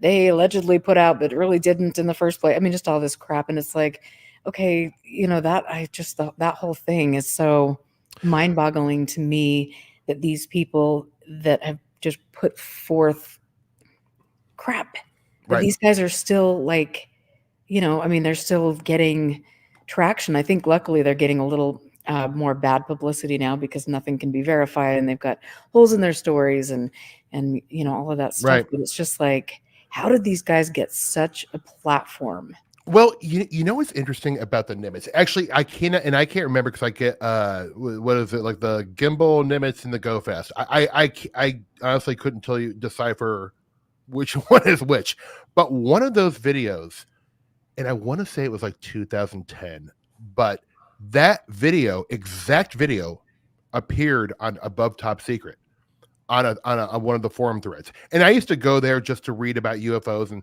there were some like people who would post there that I found interesting, and they showed that video on Above Top Secret. And what was funny is at the time everyone's like, big deal. Like, it's just kind of like a blurry video from like a radar screen. But then when it came back out in 2017 and they put a narrative behind it, then all of a sudden it was the most groundbreaking video footage anyone had ever seen. When it came out, I was like, I don't know. That's not exciting at all. Like if that's the best they have, whoa, Borefest. I mean, and of course, again, this goes back to the whole Bigelow thing. Like I have to say, these guys are just they rely on other people's work and then they Yeah. take it. You know, like Bigelow going in and buying databases multiple times, and then I'm going to put forward a little sneak peek of that 500-page thing that he had going on that I guess Tim McMillan or whatever gave a little sneak peek of, and it was basically Barry Greenwood's work on Right. specific things. It's like this. That's what that whole group does, is they just go collect stories Yeah. and then put their own spin on stories. Yeah. And it's just like, with the Fravor and all of those guys, it's just Well, I feel like too, it's kind of funny to me because when the 2017 article came around, it really kind of coincided, not exactly the time, but like within a couple year period of fake news and this kind of like saying facts aren't really facts and alternative facts. So it was almost like the perfect storm for this UFO disclosure movement to come, because if somebody had like if someone's like, well, where's the evidence for all these things you're claiming? It's like, who needs evidence anymore? We're in a post-fact world, like, so it really was like this perfect storm where I think like politically, I think honestly, like a lot of what is giving people this anger with UFO world is deeper than just UFOs. I think we're living in a time in this country where economic inequality is out of control. Right. 89% or 10% of Americans own 89% of the stock market. Yep. So I think people get more desperate, they get more depressed, and then they want extreme escapism. They want a bigger they want 4 patties on their hamburger instead of 2, because it makes the pain go away. And in finding like disclosure, well, what better way to put your own personal problems aside to think like, finally, we're going to know about UFOs and stuff like that. And to me, I don't necessarily like make fun of these people. And I'm not like saying like, oh, you guys are all idiots. I actually have sympathy for them because, when I was a kid, I was kind of like you, but also like, I think like the state of the world plays into this perfect storm of disclosure 3.0, 4.0, wherever we are in this disclosure tally. I can't keep up. But I think there is some deeper causes for why we're seeing such vitriol and such this fervor for disclosure. And that goes with everything. I'm with book burning, with trans. 100%. Yes. It's just like there's so much. If it's different, or if it goes against our norm, then it's especially here in Utah, we've had, like I say, we just make the news every other day for the idiotic, hateful rhetoric that we're spewing. But and so I think it is easy when people are, like you say, they're they're everybody has problems in life. Yeah. And it's a way to escape, to think about something amazing, and then along the way, that thing that's amazing and empowering becomes dark because you're being groomed and handled by Elizondo and his group of despicable people and and things. And it's like, it's really sad to me, because I know so many good people that are, they just want to have fun, and they just want to, they just, want to have answers to the great mysteries in life. And right on. You look out, and how could we say that we're alone in the universe? I don't think that we can, but I don't think what they have said for 70 years is the case. I think that's been a, kind of a song and big, side shuffle, step, 2-step, whatever the heck, some sort of weird dance. I don't even know what you know what I mean? It's like, it's just, I think that I always want the best for people. And I really, for the, most part, I really do like most people. Yeah. Even though it might not seem like it sometimes. Well, like I can say, just because, like, it's like we haven't known each other that long, but like, I feel like you and I have become kind of fast friends. And, I did your show a couple of years ago, but like, you're a very sweet, lovely person. A person Thank you. I don't think you would be wasting your time doing this stuff if you didn't care. I think what you're trying to do, this is me just like looking, I'm not saying this is what you are trying to do, but like you are trying to be a good custodian of something you care about. Like, I mean, what a wonderful thing to do. Like in not a lot of people have the bandwidth to be able to do this kind of work, but you do. Like I think you realize like I have the talent, I have the know-how, and I know how to talk to people and communicate ideas clearly. And what you and Jack are doing, and with this show, I mean, this show is very entertaining, but it's also one of those shows where you learn. I mean, I've seen every episode of this show, and I always learn something. Thanks. That's so rad. Thank And you. that's really important to me, is to always be learning, always evolving my way of thinking. And like what I thought 3 months ago about UFOs is different today. Like I'm constantly shifting my ideas. And if you ask me in 6 months, I'll have a new idea or like kind of speculation that I'm hot on, but like that's the fun of it for me, is never being certain. I'm like, and I know that can kind of sound like a cop out, when like, my friends who have a mild interest in the paranormal, they're like, what do you think ghosts are? And I'm like, dude, I don't know. I don't even know if they're real. Like, but what? You like spend all this time like documenting these cases and reading these books. I'm like, I know, I like the stories, but I don't know if I can't tell you for certain. Don't ask me if they're real. Like, look within yourself and you can ask that question. But like, I'm not a scientist. I'll never pretend to be. I am an entertainer. I am a media guy. My podcast is not a podcast that is going to reveal any kind of truth at all. It is a podcast that, if you like these subjects and like to hear really wild, weird stories, you may get something out of it, and you may learn something, and you may learn that, wow, this story is so crazy. And I used to think it's true, and now I don't. But whatever you take away from it, I want it to be fun for you. I guess, I love So, that. I mean, and that's why I think that you're so cool. aw. I just because you've got this really wonderful energy Oh, about you thank you. that I mean, you and you're thoughtful and I just think a good sense of humor, especially when you're dealing with this, it's like, oh my gosh, you have to have a good sense of humor and we have to be able to step back and laugh just to keep ourselves healthy Yeah, emotionally with right. some of this stuff because it is really, dark when you get into that when you get pulled into that realm of, the people that are unfortunately running the narrative in the UFO world. Yeah, So exactly. I kind of like, I mean, like I always use media comparisons just because I'm a not a very I don't have a lot of depth to me, I guess. That's what I do for a living, so I'm going to use that as comparison. But like I always think like with UFO people, there's like two camps. There's the X-Files UFO people, which I kind of see as the disclosure people. And then there's just like weirdos who like weird stuff, and that's the Twin Peaks people. And I definitely feel I'm in the Twin Peaks camp, where I like surrealism. I like surrealistic art. I love abstractions of any kind. I love when stories don't have a concrete ending, because I feel like that's the way life works. I feel like life is very surreal. Life is very abstract. Life doesn't usually button up into a tiny, tidy little bow. It's confusing. It's, like it really is. And at the end of one's life, I don't think there's like this great reveal where it's like, all the mysteries are there. No, I think it's going to be even more confusing, but that's exciting to me. I want mystery in my life. Like I don't, with UFOs, like I've kind of like really peeled back what I find appealing about it. I think I like to think there's something genuine about the greater phenomenon, but I love the mystery. I don't need an answer at this point because I know I'll never get one. I know, and I do too, and I think most people do like that mystery. It makes life exciting. It does. I mean, it's like in if you ever don't have that love of mystery, then you're missing out on one of the greatest aspects of life, I think so of too. living. You know what I Yeah. mean? I really strongly feel that. Like for me, my life has been such a great.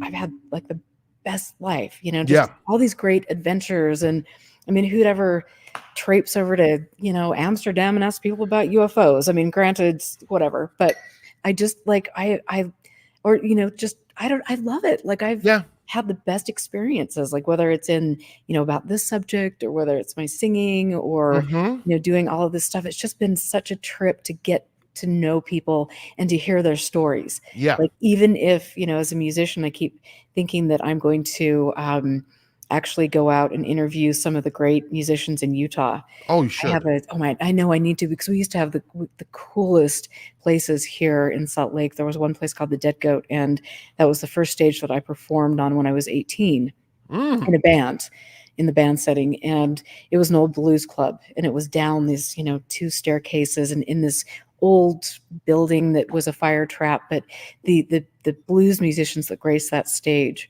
were so freaking phenomenal. And one of my friends who was part owner of that, he played with BB King. Yeah. And it's just like, I need to go interview like these people, because even if it has nothing to do with UFOs, these are still like really cool stories. It's Absolutely. people's life experiences. And I love that. That's I just love fun. that too. I love that too. I really do. I'm just addicted to stories. I'm addicted to mystery, and I think another thing, like, you love adventure, but mystery is a vehicle, is like the entree to get you into adventure. Like, I would never be having these really fun days with a sack lunch in my car, driving to Cozad, Nebraska, a town of like 230 people, if I wasn't into this stuff. If I wasn't into this stuff, I'd probably be, like doing something else, playing video games or fantasy football or something, which there's nothing wrong with those things. I love video games and fantasy football. But in my older age, I find that getting out in rural Nebraska and going to a cemetery where supposedly 5 years ago a Bigfoot braided an American flag. What?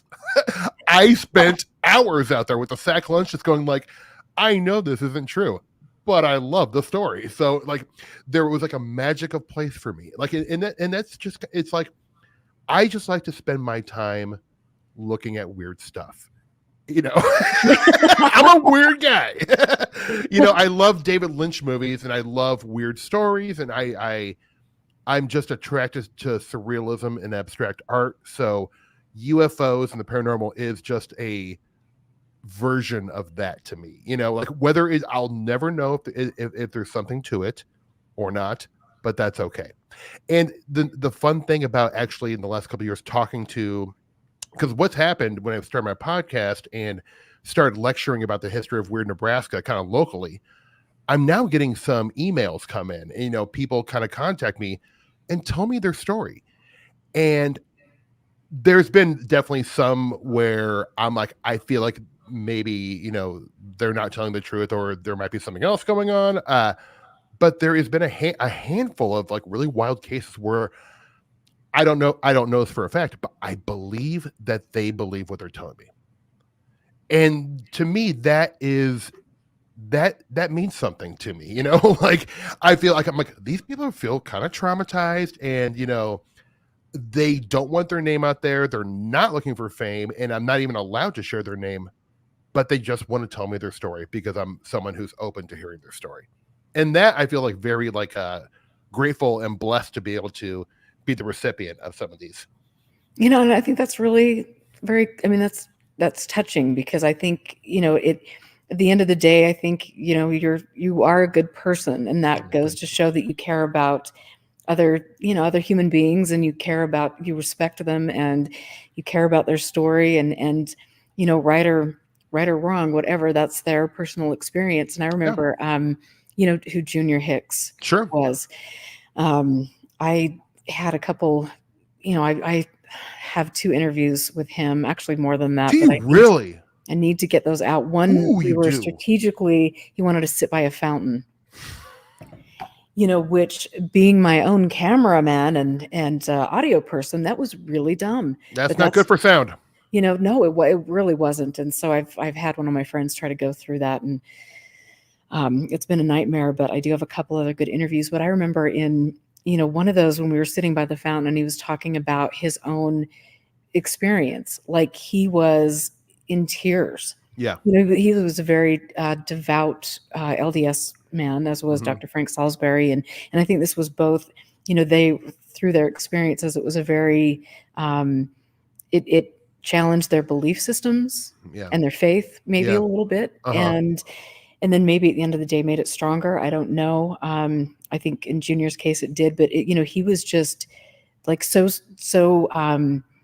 he was, I mean, he was just in tears, Yeah. and it makes me like want to, get a little teary eyed too, because it was just like sitting there with him, and whether, that experience, it was real to him, Yeah. and it Yes. meant something to him.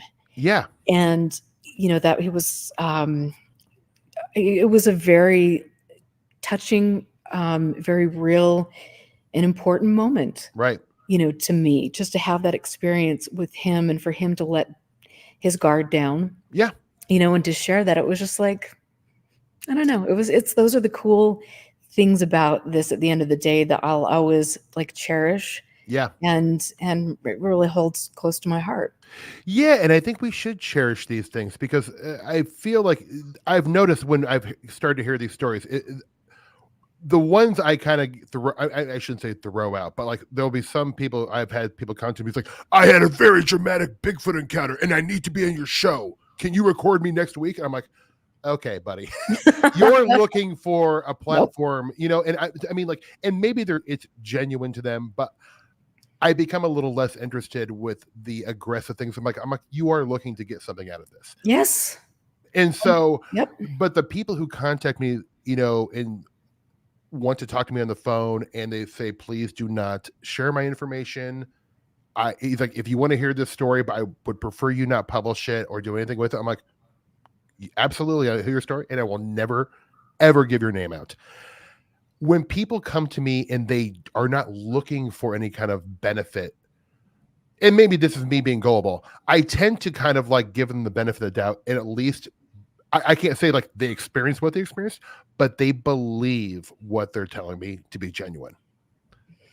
And I don't know that for a fact, but like that's just, I guess that's how I try to, I'm not there to judge them because I'm not going to do anything with their story. So like, Right. yeah. And I'm just reflecting on some of the experiences I've had over the years with people contacting, me, and, I've got this really great story. And then when they, keep pursuing, and then I'm not doing what they think I need to be doing, it's like, then the, kind of aggressive kind of crap starts to happen. And it's like, yeah, I totally get where you're coming from. And if, you want to go hire somebody for your marketing team, feel free, and, have at it. Good luck to you. Yes, I mean, start a Facebook page, bud. yeah. I've also had too, like I've been talking to Jack about this a lot, about maybe 6 years ago. I had this gentleman contact me, and he was probably in his early 70s at the time, and he had some experiences. He had some property out by close to Dugway, and he had some experiences over a period of maybe 20 years. And he came, and I met him in a safe location in public. Good. And he had some photos from me and his story typed up, and I recorded it for an hour. And he had mentioned that there were specific parts of the area that the ground was on fire, like it had almost started underneath the ground, which we could go so many places with that. But he was very interested in giving me this information. And an hour after I left that meeting, he contacted me, and he just said, never contact me again. I've been contacted and I've been told that I'm never to talk to you. And I'm like, what the frick? Okay. And it was so weird. It was so weird. Whether it was just a person that was just odd and playing some little game, it was just like, oh my lordy. Jeez. Yeah, that's a real 180 there, pal. Yeah, it was quite something, but good times waiting to happen. When you need a bodyguard, I guess. I don't know. Yes, I mean, well, you never know. There's a lot of wackadoos out there. Yeah, I unfortunately wouldn't know anything about that, would I? Yep. Pretty much you say shape-shifting werewolf and I'm out. Yep. I'm sorry. Werewolf smoking werewolves. I mean, look, who doesn't want to believe in a werewolf smoking a cigarette and like in a top hat? But I mean, you're gonna have to show me something. Or don't. Or just don't. Just go leave sit it. In the corner, go crawl under a rock. Go back from whence you came, evil creature of the night. God. Yeah. I mean, I swear, someday, I don't know. Someday I I have so many videos. It'll be great. Oh, someone needs to edit these for you. Yes, yes. If you know anybody, let me know because it's a good time waiting to happen. I was going through my my archive and looking at my own personal files, Oh, wow. and it's just like I am pretty relentless about documenting everything. Mm-hmm. It's like I Good. have to, and Yeah. so I was going through those the other day, and oh, this conversation with Eric Davis was pretty interesting here, and oh Wow. my, and what was he saying here, and oh, Chris Bledsoe, and oh, it's just like over and over, and then looking at all these things and putting the pieces of the puzzle together and seeing where person A tried to insert this narrative into the scene, and oh, I wouldn't do that, but hey, then we're going to find five other people who are going to do it and Right. create blogs, and here you go. And it's just like, oh my gosh, I can't wait to I need to actually translate my own notes so Mm-hmm. people can read them. Yeah, you should. You should. Because, I mean, like, you're sitting on some pretty great material. Yes, and now I just need a urine thumbinin to translate. Yeah, exactly. Wasn't that the thing? I should know. I grew up LDS, but I clearly didn't go to church, so Oh. I know. Can you tell? I'm sure they'd love to have me back. They're waiting with open arms. Yeah, no, actually, it's like I won't be too naughty. It's very difficult for me then I sometimes. know, I know. I But know. you're in the Salt Lake area, right? Uh-huh. That, from what I gathered, because I there's a lot of filming in Utah. So I've worked in Utah. Gosh, I'm trying to think, like 3 or 4 times at least. And most of the time they always like put us in Salt Lake City. But one time I was staying in Provo, and the vibe between Provo and Salt Lake City was so different. Like, so am I right to understanding that Salt Lake City is kind of the more liberal, kind of like a little more, You know maybe what? liberal is not the right word, but like it's a little less hardcore, or I maybe mean, not. Provo's definitely, it's Provo. Yeah. Um, and I think Salt Lake is, I mean, there are a lot there. It is pretty diverse. I Mm-hmm. think, unfortunately, now we're seeing, I think, as a lot of other places are across the country, kind of this we're reverting back to, kind of an older thought process where women are not equal to just there's a whole bunch of stuff going on here Oh, God. in Utah and Salt Lake, That's and not good. it is kind of pretty depressing. But Yeah, that's again, disturbing. we'll figure it out. And Yeah, as democracy hangs on the precipice of yes, fingers crossed, everyone. I know we can do it. We can do it. We can Come on, please. see through things and care about our country. Oh, Yes, I know Lord. we can. Yes. I just got a question from Welcome to the Show, and thank you for the donation. But any tips on mental health in the field? And I think that's a really, really great question. And I think that's an important question because as have seen, and I try to talk about a lot, and I'm sure you do as well. It is a landmine for people who are vulnerable, Yeah. and who can get sucked into belief systems that are very detrimental to their mental health.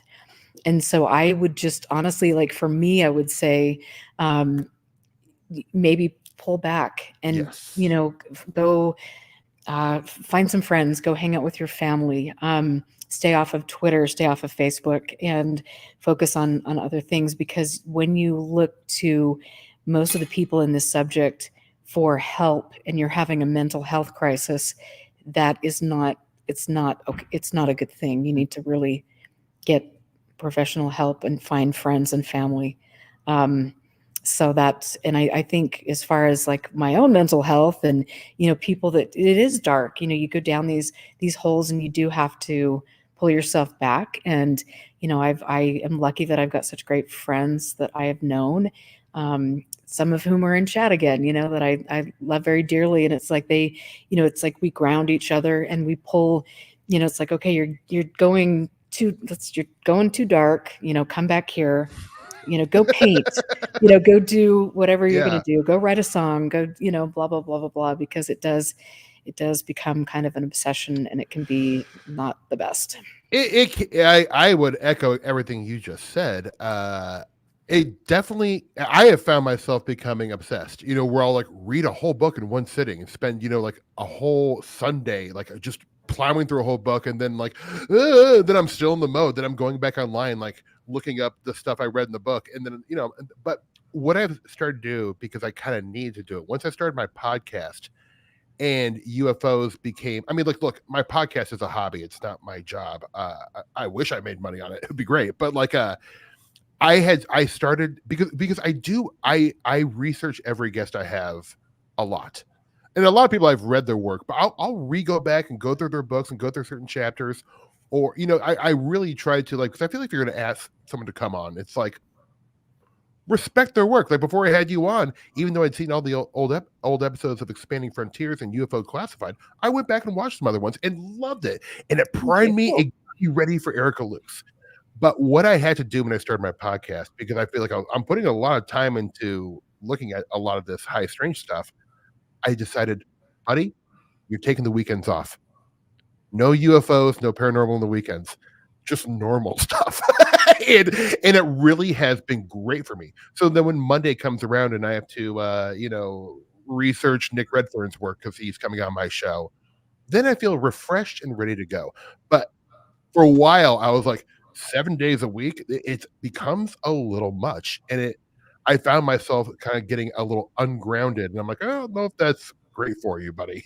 So Well, that I think that's wonderful that you have a partner, a wife that is, you can rely on yeah, each other and pull each other back, and then go enjoy, a relationship, a special relationship, and go yeah, enjoy like putzing around Nebraska and all of these things. I think those are great things to do, and I have to, remind myself. It's like okay, and I constantly paint. Like now yes, that I don't sing publicly anymore, which I keep threatening to do, but you like should. I know I should because I've been, toying around with writing some UFO theme songs. Oh yes, I know, Mr. Spaceman. Some I love it already. like some little loungy number, Hmm. with some vibes and, Yeah, little torch absolutely. song about my long-haired, blue-eyed blonde lover from the Yeah. stars. That's great. I don't Oh know. man, you know what? Another thing that just kind of popped up in my head just before we jump off the mental health thing. I think there's also like if like pulling away from it is too much for you, and you're still just like if what you like to consume media wise is just paranormal UFO stuff, there's nothing wrong with that. But what I would say is go watch like someone like Emily Louise and what she's doing because I think one, she's incredibly funny. Like I think I she's love like her. I think she's a great comedian. Like I really do. Like I think she has this dry wit. Obviously an incredible writer, and she performs her videos She does. very Yep, well at a yep. very fucking high, excuse me, at a very high level. And I think watching someone like her can refresh you and give you a new way to like look at this stuff. Like, oh man, maybe I shouldn't take this stuff so seriously. There are a lot of crazy people in it, and I just have to sit back and laugh at it sometimes.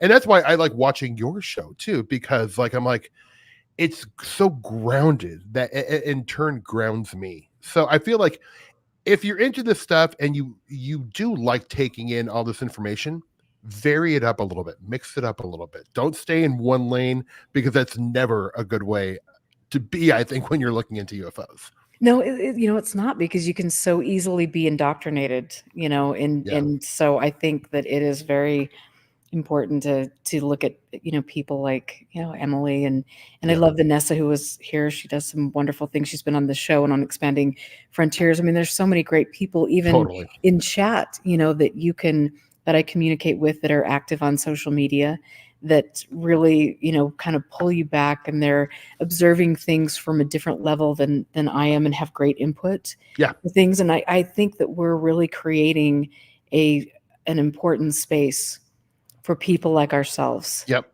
because that for a long time it's been a very isolating. I think I talked about this on your show too, but very it becomes very isolating when yeah, you don't have a support system around you. hmm, And I think that's one thing that we need in this subject. And your support system should come from grounded people that are not on UFO Twitter I Yeah. keep saying this, but I Yeah. just think it's really, really important. So I love it. But I was just speaking of spacemen.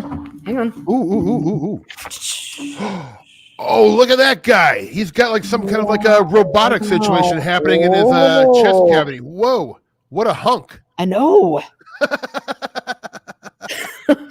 I mean, that reminds me of like, that little doctor game. Yes, that's exactly what I I thought when I saw know. it. That game was so intense, by the way. Oh, you did I don't not. think I just looked at it in the box. Oh, I had it, and you did not want the shock. I'm telling you, you were really trying to perform a perfect surgery.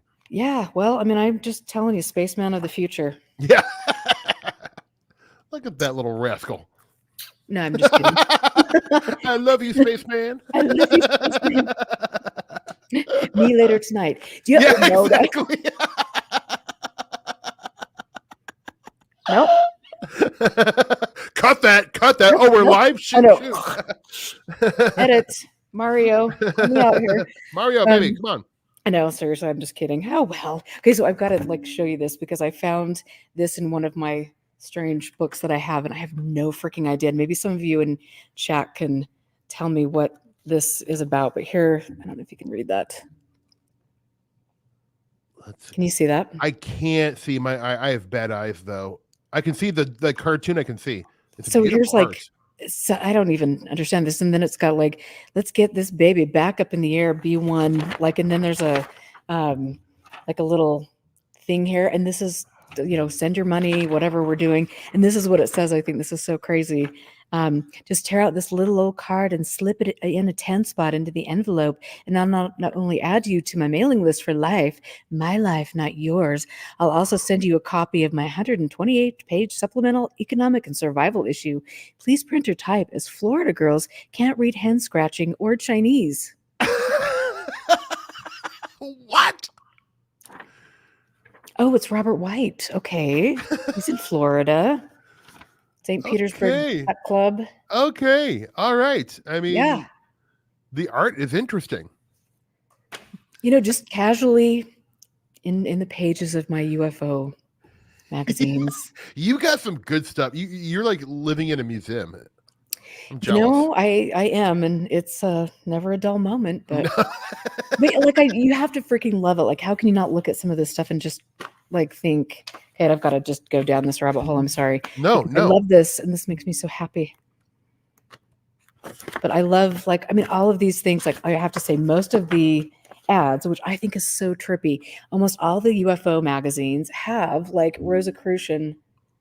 Like, whoa. Yeah. Interesting. Like UFOs? So the they were really attacking the UFO magazines, getting their ads in there.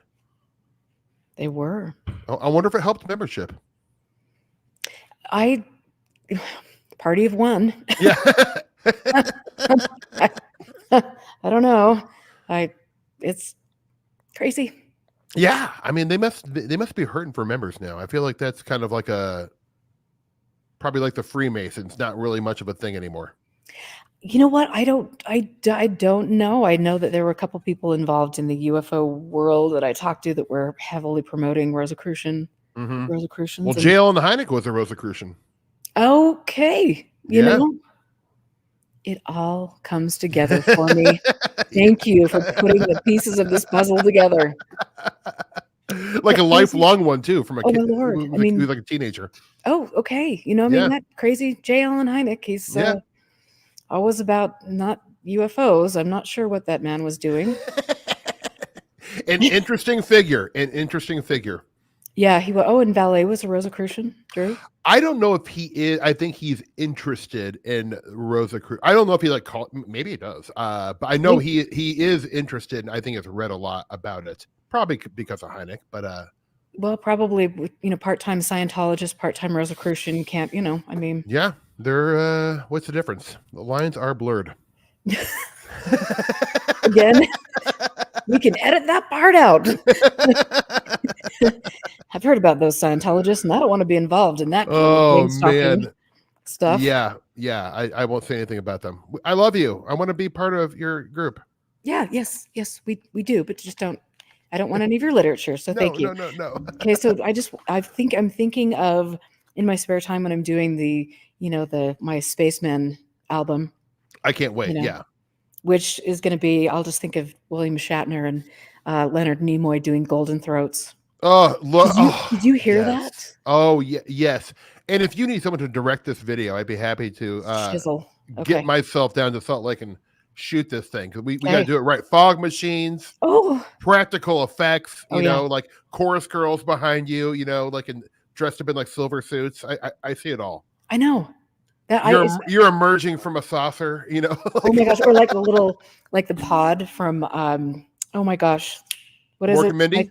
No, my favorite. Well, that too. We could do the pod, but Spinal Tap. Yes, I can see it all happening right now. We got to make Yeah, this happen. I All right, can we're too. starting a Kickstarter tonight to Yes. everyone donate to this wonderful music video we are Yes. going to make. Many videos, and I'm Yeah. going to just talk about. This is another one. I'm sorry. Thanks for letting me go off my little tangent. So Oh, I this is love like, tangents. so here's the Beautiful cover of that one. It's gorgeous. So It's gorgeous. And then do saucers spur youth science programs. Well, let's really hope not, because nobody thinks that's going to end well. And then there's a little thing, the reality of little men. Ooh. Snap. Wow. No. I am so jealous you have these. These are amazing. They're so pretty too. Oh my gosh. They are like so cool. Yeah. I had I've just had some really wonderful people over the years donate just an incredible amount of magazines, and I mean I've got thousands of periodicals. Wow. And like I said, a whole thing of Fate. I mean, just it's so freaking cool. Yeah. And whether I will kind of go about whether I'm a little more skeptical these days or grounded these days, it's just so much fun. It's fun. No, I mean, I think when Emily Louise was on my show, and she does not call herself a debunker. She is skeptical of all this stuff. But we talked about how just the ephemera and like going to these kitschy like little towns where they have their own monster folklore and stuff like that, and buying the t-shirt and getting like a Bigfoot hamburger at the little diner. I know it's cheesy to a lot of people, but I love it. I love it. I love it. I love it. Like anytime I'm on a road trip, I look up my path, and if there is like a little small little town that's got like a Bigfoot story or a lake monster, you better believe I'm going to stop there and buy a t-shirt and a coffee mug. Like, I just think I like the way the art looks. And for some reason, like the cheaper and worse and more folksy the art is, the better. Like right in front of me, I have like the worst painting ever of the Loveland frog monster. And it's, the person who did it did not do a great job. I'll be honest, but I paid like $30 for it because I'm like, I have to have it. Can you take it down, or is it like? I could have. Let me go grab it. Sorry, I'm putting you on the spot because I need to see the Frogman. What can I say? It's kind of an exciting moment for me. Yeah. So here it is. Oh, I love. I do too. And it's on a canvas. I mean, like, I can't get enough of this stuff. And my poor wife's like, seriously, like, you have so much of this junk. And I'll be like, I think this looks great for the living, for the living room. She's like, no, that goes in your office. All that stuff does not. Good for her. Yeah. Hammer down. Exactly. And I need it. So I respect. Okay, I want to see that one more time. Yeah. Because that makes me really happy. Oh. And I love it. It's a fun case. It's a ridiculous case. It's a great piece of folklore, most likely. And like, I don't believe that there was a frogman, interacting with people, but the folklore and the story and just how proud of this like little town is. I'm like, I find it adorable, and just like, I love it. I want to hug it. I want to hug the story of it. And so what town is the Frogman? Loveland, and it's in Ohio. I did not get this in Loveland. I was at I was speaking at the Van Meter is in Van Meter, Iowa, and there's a Van Meter monster. Do you know about the Van Meter monster? No, but you need to tell me now. I want to tell you. So in 1903, this town in Iowa was supposedly accosted by this like pterodactyl looking creature. that was shooting like lasers out of its Oh, horn. sweet. And like supposedly everyone in the town, it was in like all the newspapers in Iowa, and supposedly for like 2 days this town was just being like assaulted by this like flying dragon. And then apparently it went into a mine, and the men of the town blew it up with dynamite and trapped it in a mine, and forever it shall lay. So but I went and spoke. They actually had me come and talk about like the history of weird Nebraska, and it was adorable because it didn't have. I find that these small town little conferences are just so innocent, and the people who come there, they're not like, this really happened.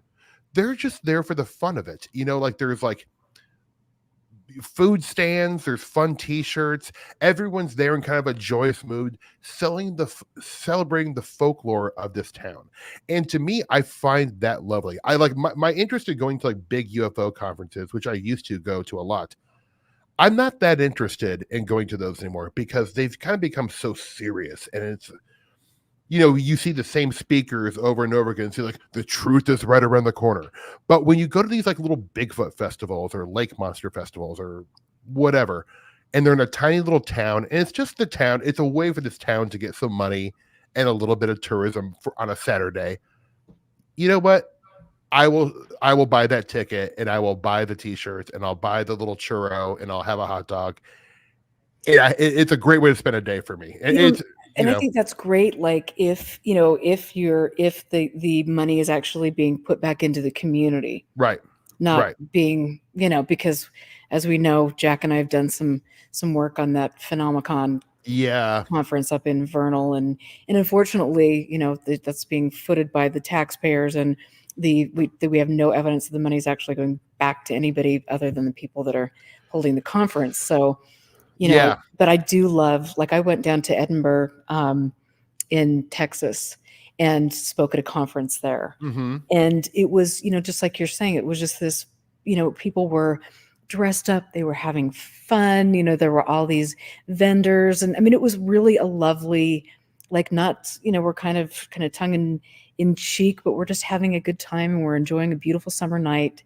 And it was very, it was a lot of fun and a true community effort. Yeah. And I like that. I think those things are great. But when it's not a community effort and it is promoting shape-shifting werewolves and dino beavers, and well, there's so much baggage involved in what they're doing. So like, I mean, like, and you know what? I actually have no idea. Maybe the money is being totally misspent, but the conferences, I guess I'm sort of speaking of, they're so small time. Like it's basically like on a couple risers outside that when you step on them, you're like, they're a little shaky. These could collapse at any moment. But like the money being made, and oftentimes they're free. Like they're just the vendors are making money. But yeah, I think, the Skinwalker Ranch, that's basically like an LLC. That's like a corporation, I think, at this point. And so, but I do think you're absolutely right, though. It is fun. I love the adventure. Me too. I think you and I are very, the same when it comes to just communicating with people, hearing people's experiences, and having a grand adventure. Like I went my last grand adventure. Let me just think here. I really haven't had that many in the past year, but I went to I drove with a friend around the entire periphery of the Great Salt Lake. Ooh. Which is, and then we accidentally got lost in Idaho. Whatever, I wasn't driving. Who cares? So, but it was like so freaking cool just to see, like, drive by all these abandoned like farms and just see, just these parts of Utah that most people don't go to. Yeah. And then you stop in the little gas station, and you meet some real characters, and I think that's I love that. It's fun. It's like living inside of a movie. I think and these small towns, like, I mean, like, I have a real fondness for small towns. I've never lived in one, but like, especially now, like going through Nebraska, like the small towns now are suffering so badly because there's drug problems, a lot of pillheads, There's not many job opportunities. So when I think like once a year when they have these little things, it's like a way for everyone to kind of like put things aside, like everyone have fun for the day. And like what I've kind of also noticed is that there's not talk about government conspiracies and cover-ups and disclosure and kind of these like like serious things. They're there because they're like, we're celebrating a monster. I mean, there's an innocence to it and a folksy quality that I just find like good for you. Like when these little small towns do this, I'm like, good on you. Like it's a fun way to spend a day. And I think that is fun when there is that innocence about it, and then that's so, again, something that unfortunately, as we've talked about, like in the UFO, the upper Mm-hmm. echelons of if you can even call it that, in the UFO subject, it's just not. It is all about, the man is keeping us down, and you better stockpile your guns and ammunition, and the FEMA camps are coming, and I mean, Yeah.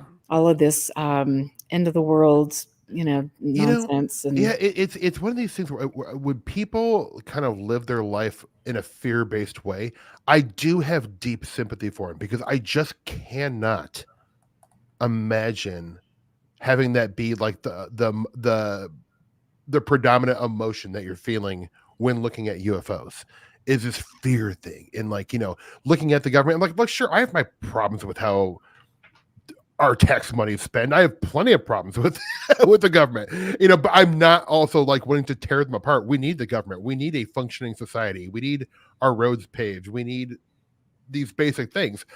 We can always do better. And I think it's good to have honest discourse about how things are run.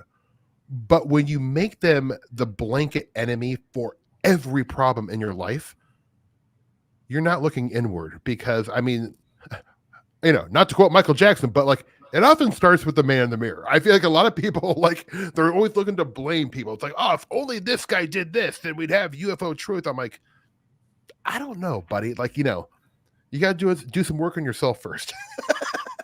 yeah, you would kind of think, and I do think, I mean, like you mentioned, it does give. I mean, people, if they when they get into a place, especially after COVID, it was so, or during COVID, it was so easy to, to get in that place of despair because you're losing your income, you're Yeah, losing your business, yeah, you're faced with this unknown virus, and nobody's handling things correctly, no, and all of this, and it was a really dark space, and it was again very easy for bad actors to come in and prey upon the vulnerabilities and fears of all absolutely. of us. and Yep. and I think that it happened in the new age community and the health and wellness community. I Right. am like shocked at some of my friends in the Pilates world, and that are very, I mean, just really amazing human beings that I will always love, that just have gone down that RFK Jr. kind of rabbit hole. Right. And it's like, whoa, I mean, just come on, people. We've got to, that, yeah, like you said, the government isn't all bad. It is there for a purpose. Are there people in government that need to be held accountable Of course. for some of the things that are taking place here in Utah, as I've mentioned, or all over the country? Of course there is, but that's the beauty of our system, and that's the beauty of being able to vote, and that's the beauty of, living in the United States. It's like we can change things. Yes, but it requires like that, and that's the thing. It's like I don't know if it's one of the founding fathers, but someone said that like you could have a democracy if you can keep it, and it requires work from every citizen. Like you have to participate, so you can't just if you don't vote, you can't bitch. You can't complain. So like if you like complaining, vote. Like, but I think like when people kind of like in general, especially like that is a thing that bothers me about people in the UFO community too, or not in the community we're in, but like they're just expecting other people to reveal it for themselves. Where I think the way I like to look at UFOs, there is a personal component to it where what all that's important is what it means to you. The rest of it is, I mean, there's just bigger things to worry about. I would say there are a lot of there's some pretty serious things to worry about right now, and I think Yeah. that we, yeah, have it's going to be an interesting few months for sure. And I Mhm. just definitely want to say again, I think it's really important for people who are even thinking about looking into this subject to make sure you understand that 99% of the sources that you're going to see in this subject are crap. You know, you've got to understand, yeah, that you need to do some homework and don't please don't fall into a Facebook group of anonymous people where you're spilling your guts out and potentially becoming, vulnerable Yeah. to nonsense. I think that's really Yep. important. And thanks, Phil. Phil said that you were a great guest. Thank you, Phil. I I'm a know great it. admirer of your work, sir. That's Yes, very kind. Very have to kind. get Phil back on one of these days so he can Phil's cause great. trouble and give those MUFON boys something to think about. Yeah. They love me. And so Amy wants me to ask you a question really Yeah. quick before we wrap up. Sure. Have you seen Cosmic Films Studio in Lyons, Nebraska? Cosmic Films? Cosmic Studio Films? No, I don't know what that is. But if you, I am very curious about what you're talking about. So if you, my social media is Bergmaster5000. If you would be so kind as to drop me a DM over the weekend about what that is, I don't know what that is, and I'm very curious now. Cosmic Films? Cosmic Films Studio in Lyons, Nebraska. Films. Have you seen Cosmic Film? Yeah, Amy. Well, Thank you. No, I'm see. This is great. This is what I love is when I get a new piece of information. It's something to look into. So thank you. What was your name? Amy. Amy. Thank you very much. And if you feel like it, drop me a DM and a link or tell me about it because I would love to know. Okay, and then have you seen Ruben and Ed? No. What's that? Shame. No, just kidding. No, I'm writing it down right now. Okay. Oh my gosh. I don't know if you could find it, but there's a Utah filmmaker. His name is Trent Harris, and he did Ruben and Ed. I saw it back in the 90s. Crispin Glover and I love Howard him. Hesser in it. And it's about, Crispin Glover is this completely, pretty much plays himself, this eccentric, guy that has this dead cat that's in a freezer, and Howard Hess is going to these self-help workshops and is trying to recruit somebody to go to the workshop with them, and then they end up taking the dead cat out into the middle of the desert and burying the cat. It is such a freaking great cult movie. You had me at Crispin Glover because I love him. Lord. Yeah, seriously, it is freaking amazing. And then he also did Plan 10 from Outer Space. I have heard about that. I think maybe I heard about that in your show, actually. I think you talked about it. Yeah. So, he's like, I love Trent. I just bought a couple things from him, including Ruben and Ed, because you can hardly find it anymore. And so I'm going to hopefully in the next month or so have him on the show. He's cool. A brilliant director. He started out as a cameraman at one of the local TV stations, KUTV, and just you would really dig his work. It'd be right up your alley. So they just posted the thing, cosmicfilmstudio.com. Cosmic. Thanks, Mario. Thank you so much. Much appreciated. Studio.com. And then my friend from Norway saying lots of things are going on around Heshdalen this winter. So really keep me posted. I need to come back over to Norway. Oh, well, I was lucky enough to go, like you, I was lucky enough to go to Norway like 20 years ago. It was really one of the most beautiful places I've ever been to in my entire life. I loved everything about it. Like the people were unbelievably cool and the beauty is astounding. I know you just sit there and like, especially when you see the Northern Lights. Oh, I would love to. Oh my God. I've never, nothing can prepare you for seeing the Northern Lights. It was just like, what? It's just so freaking cool. Like I love what they're doing in Heshdalen. And like that's the thing. I remember when they were like, Skinwalker Ranch is the biggest scientific study of the paranormal. I'm like, dude, have you heard of Heshdalen? Like they've been doing legit stuff for decades now. Like yeah, it is interesting to see what goes on over there and then see what goes on here. And different vibe. Yep. But I've enjoyed talking to you so much. Oh, you too. Thank you so much. What a great honor to be on. I love your show.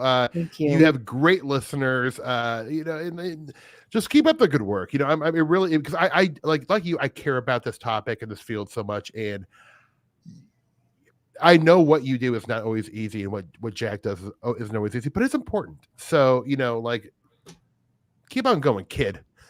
Thanks. Eye of the tiger. Eye of the tiger, man. Yeah, baby. You Yeah. know it. Thank you. Thank you. And you can, so your podcast, Hi Strangers, and you can find it on iTunes and Yeah. Spotify, Apple, all those regular places. Yeah, it's a fun show. I have a good time, and I it's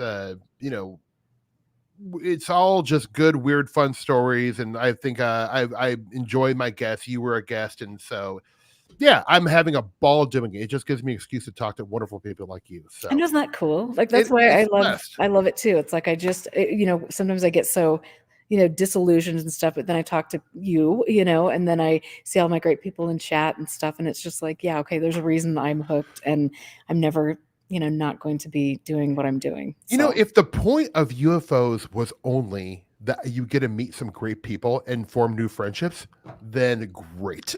Because like you and I never would have been buddies had I it know. not been for the UFO phenomenon. So it's not all bad. Good point. I like it. I love it. I love it. And I hope you and your wife have a wonderful weekend not thinking Thank about you. UFOs. We won't. I'm not allowed. Yay. Well, then I'll let you get started with your lovely Friday night. Thank you. Thank you. Thank you. Absolutely, Erica. Thank you so much, and thank you to your listeners.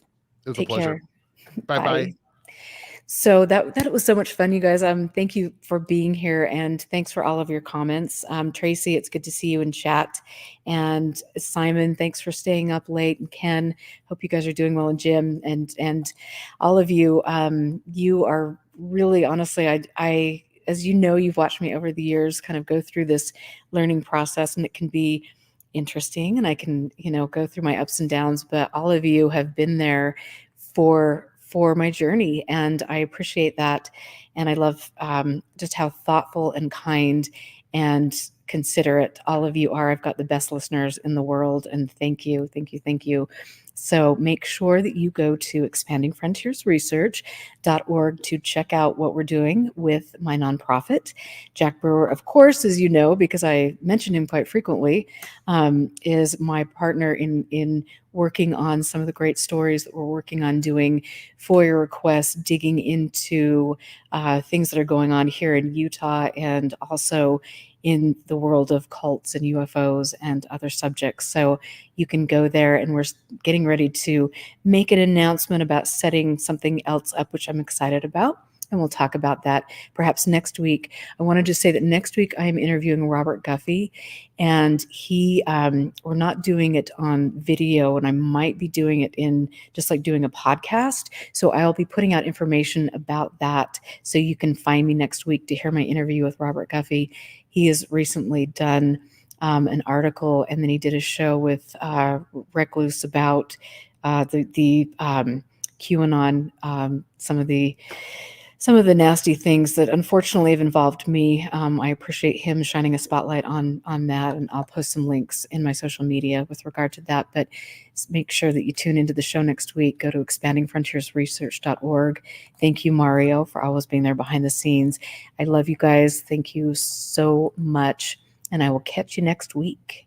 Be safe, and hopefully I can find the outro. But knowing me, I'll just sit here and talk to myself for the next, whatever. Okay. Good night, guys.